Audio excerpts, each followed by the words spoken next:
Welcome to our US briefing show, folks. Today, we've got a wild one. A Mexican Navy ship, the Cuauhtémoc, had quite the close call as it crashed into the iconic Brooklyn Bridge during a promotional tour. The collision snapped 3 masts, causing quite a splash and putting a temporary halt to its journey.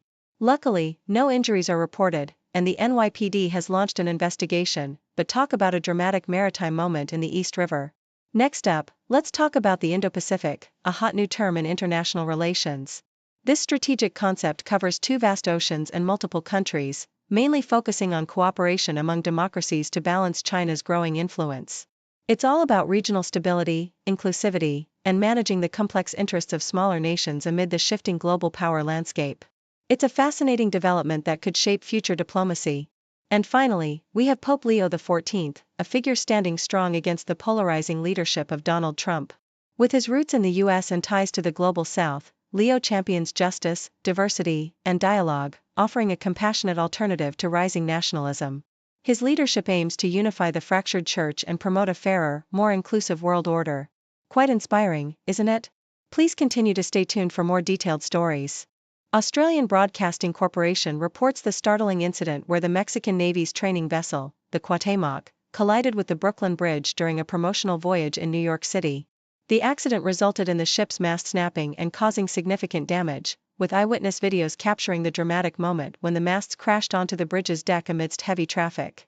The incident prompted a swift investigation by New York authorities, and although reports of injuries emerged, details remain unclear.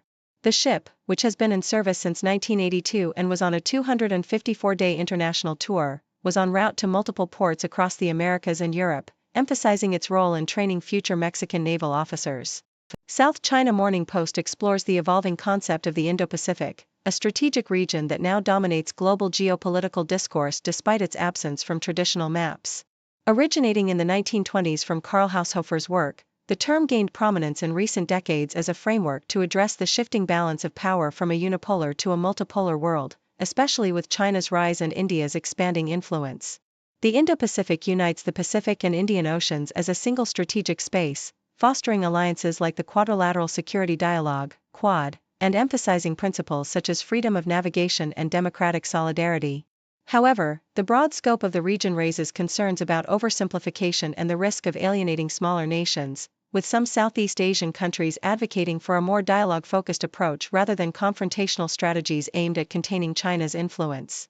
South China Morning Post also examines the significance of Pope Leo XIV, the newly elected pontiff with deep ties to the global South, as a counterbalance to the divisive leadership of Donald Trump. Unlike many expected to be from Africa or Asia, Leo's election reflects a broader vision of inclusivity and global solidarity rooted in compassion for the marginalized. His leadership signifies a potential shift towards a more equitable and just world order, especially as he continues Pope Francis's critique of Western economic dominance and environmental degradation. Leo's U.S. origins and his stance on issues like social justice, alongside his call for dialogue and peace, position him as a moral voice contrasting Trump's America First policies. His papacy embodies a hope for bridging divides, within the church and across nations, championing a path of civilizational coexistence amid rising nationalism and fundamentalism worldwide.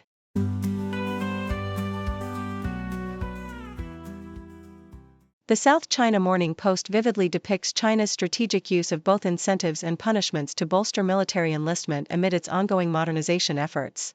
The case of Liu, a young man who signed up voluntarily but refused to serve due to personal discomfort, underscores the government's stern approach. After multiple requests to serve, Liu was expelled, fined, and barred from civil service and international travel, symbolizing China's determination to uphold the seriousness of military duty. These measures are part of a broader campaign to attract youth through generous benefits, such as bonuses, medical benefits, and educational subsidies, while simultaneously imposing strict penalties to discourage evasion. Experts suggest that these dual tactics reflect China's response to geopolitical tensions, especially as it faces stiff competition from the United States, emphasizing the importance of a committed, disciplined military force to safeguard national interests. Yahoo US's coverage of St. Joseph City developments paints a lively portrait of optimism and progress. Mayor John Josendale's succinct yet impactful speech highlighted a series of ambitious projects transforming the city's landscape.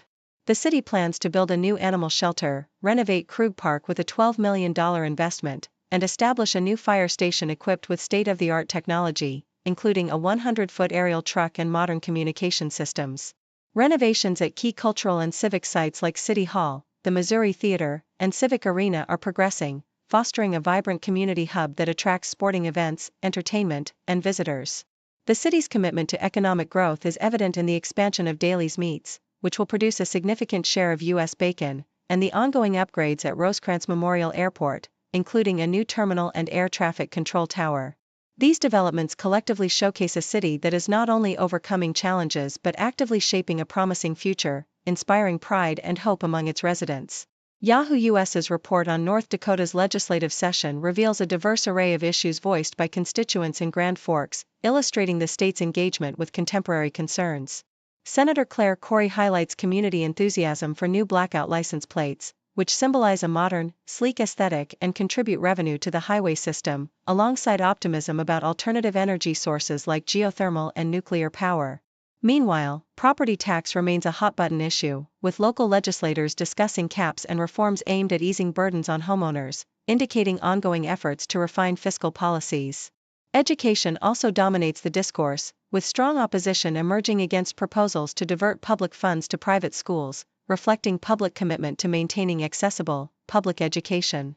Additionally, debates over health and safety regulations, such as pesticide labeling and time zone changes, showcase the community's active participation in shaping policies that directly impact daily life, highlighting a vibrant democratic process in North Dakota.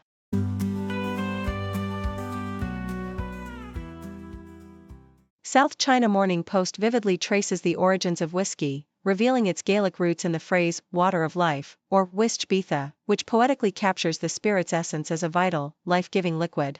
The article immerses readers in the ancient history of distillation, dating back to Mesopotamia in 3500 BC, and its evolution across civilizations including China, India, and the Arab world, where distilling techniques were used for medicinal, aromatic, and intoxicating purposes.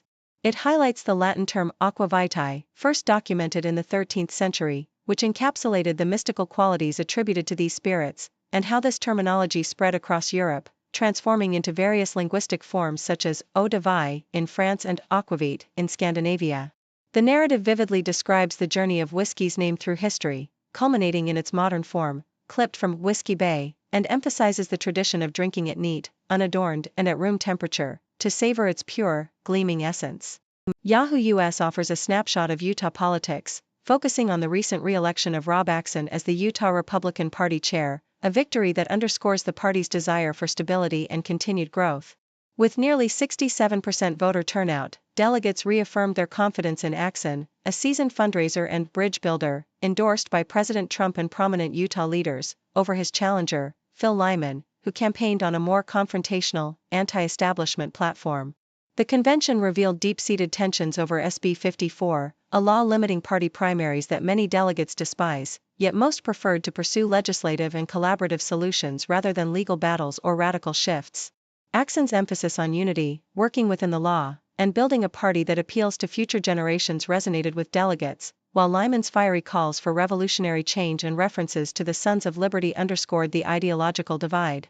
The event highlighted the ongoing struggle within the Utah GOP to balance traditional grassroots values with strategic political growth, all amid persistent skepticism about election integrity and party unity.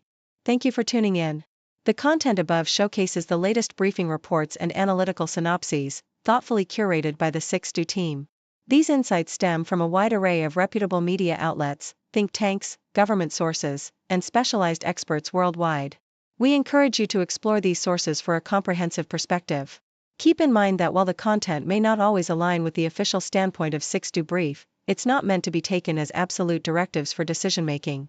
Comprising seasoned media professionals, learned scholars, and accomplished scientists, the 6Do team embodies a trailblazing, fully independent media entity. To customize 6Do Brief to meet your professional needs, you have the option to subscribe to a diverse array of briefings on our website, 6dobrief.com.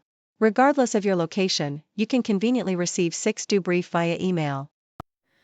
Morning sunlight on the street, city whispers soft and sweet, faces mix in daily grind, every story intertwined.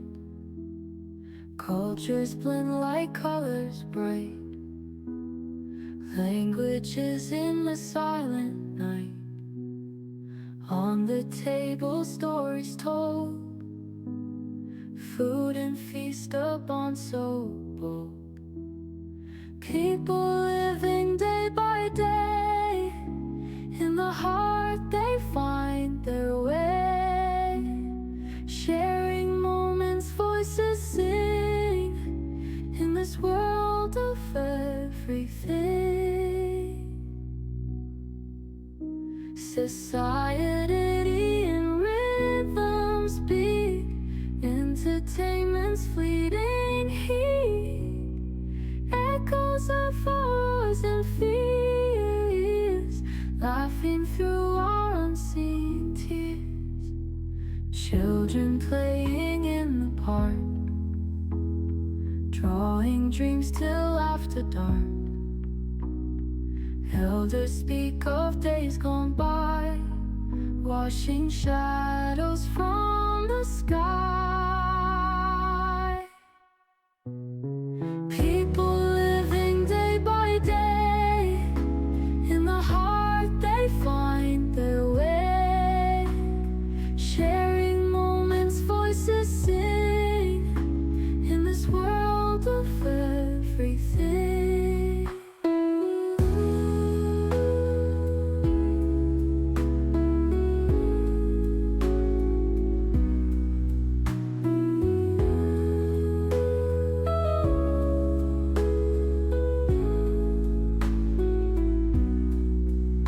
Society